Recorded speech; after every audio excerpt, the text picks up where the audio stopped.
ബിസ്മില്ലാഹിർ റഹ്മാനിർ റഹീം. അസ്സലാമു അലൈക്കും വറഹ്മത്തുള്ളാഹി വബർക്കാത്തുഹു.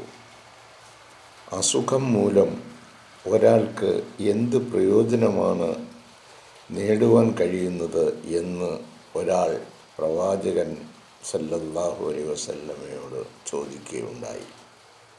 ഹസ്രത്ത് മുഹമ്മദ് മുസ്തഫ സല്ലല്ലാഹു അലൈഹി വസല്ലമ മറുപടിയായി പറഞ്ഞു, വിധിനാളിൽ നിങ്ങളുടെ പാപങ്ങൾ പൊറുക്കപ്പെട്ടതായുള്ള നേട്ടമായിരിക്കും അസുഖം മൂലം നിങ്ങൾക്ക് ലഭിക്കുന്നത്. ഒരു ചെറിയ മുള്ളിൻ്റെ കുത്തലിലൂടെ നിങ്ങൾ അനുഭവിച്ച വേദനയ്ക്ക് നിങ്ങൾ പ്രകടിപ്പിച്ച ക്ഷമയിലൂടെ നിങ്ങൾക്ക് അല്ലാഹു പ്രതിഫലം നൽകുന്നതാണ്.